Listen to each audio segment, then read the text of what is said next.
Ready. Hi, welcome to YoYo TV. గత జగన్మోహన్ రెడ్డి ప్రభుత్వంలో మంత్రిగా బాధ్యతలు నిర్వహించిన కొడాలి నాని ఏపీ రాజకీయాల్లో ఫైర్ బ్రాండ్గా పేరు సంపాదించారు. వైసీపీ హయాంలో టీడీపీ అధినేత చంద్రబాబు నాయుడు, లోకేష్ బాబు, జనసేన అధినేత పవన్ కళ్యాణ్పై ఎప్పుడూ తనదైన శైలిలో అనుచిత వ్యాఖ్యలు చేస్తూ సోషల్ మీడియాలో పాపులర్ అయ్యారు. నెల రోజుల క్రితం గుడివాడ మాజీ ఎమ్మెల్యే వల్లభనేని వంశీ అరెస్టు నేపథ్యంలో టీడీపీ కూటమి అరెస్టులకు భయపడే ప్రసక్తి లేదని కొడాలి నాని అన్న సంగతి తెలిసిందే.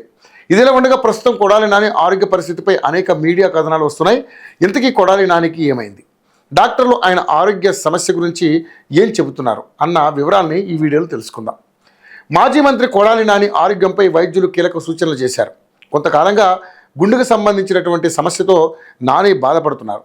గత వారం ఛాతీలో నొప్పితో హైదరాబాద్లోని ఏఐజీ ఆసుపత్రిలో నాని చికిత్స తీసుకున్నారు. గుండె సంబంధిత పరీక్షలు చేయగా 3 కవాటాల్లో సమస్య ఉన్నట్లుగా గుర్తించారు. తొలుత స్టంట్ వేయాలని భావించిన 3 వాల్స్లో కూడా బ్లాకులు ఉండడంతో సర్జరీ అవసరమని నిర్ధారించారు. దీంతో ఇప్పుడు కొడాలి నానిని ప్రత్యేక ఫ్లైట్లో ముంబైకి తరలిస్తున్నారు. ఇక 2024 ఎన్నికల్లో పార్టీతో పాటుగా నాని సైతం గుడివాడ నుంచి ఎమ్మెల్యేగా పోటీ చేసి ఓడిపోయారు. అనారోగ్య సమస్యతో హైదరాబాదులో తరచూ చెకప్ చేయించుకుని చికిత్స తీసుకుంటున్నారు. గత వారం ఛాతీలో నొప్పి రావడంతో ఏఐజీ ఆసుపత్రిలో చేరారు. ఆ సమయంలో చేసిన పరీక్షల్లో గుండెలోని 3 కవాటాల్లో బ్లాకులు ఉన్నట్లుగా గుర్తించారు. వీటి కోసం బైపాస్ సర్జరీ చేయాల్సిన అవసరం ఉందని వైద్యులు నిర్ధారించారు.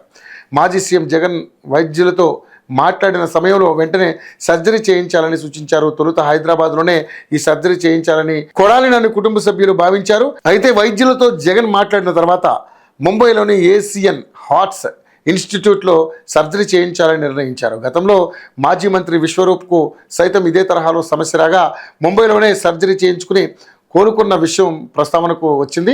దీంతో ఇప్పుడు బేగంపేట నుండి ప్రత్యేక విమానంలో ముంబై తరలించేందుకు కుటుంబ సభ్యులు సిద్ధమయ్యారు. ఇప్పటికే నాని కుటుంబ సభ్యులు వైద్య పరీక్షల రిపోర్ట్స్తో ముంబైలోనే వైద్యులతో సంప్రదించారు. ఇక వారి సూచనల మేరకు ఈరోజు అక్కడ ఆసుపత్రిలో చేర్చాలని నిర్ణయించారు.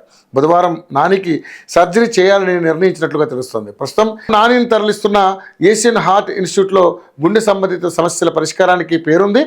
ఇక్కడ ఆయనకు గుండె సర్జరీ నిపుణులు డాక్టర్ పాండా బైపాస్ సర్జరీ చేయనున్నారు.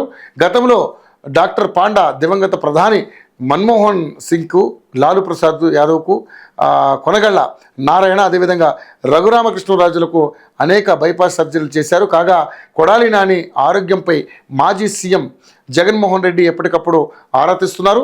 సర్జరీ తర్వాత 2 నెలలు కొడాలి నాని పూర్తిగా విశ్రాంతి తీసుకోవాల్సి ఉంటుందని చెబుతున్నారు. దీంతో కొడాలి నాని ఆరోగ్యంపై ఆందోళన వద్దని పార్టీ శ్రేణులు అభిమానులకు, కుటుంబ సభ్యులకు సూచిస్తున్నారు.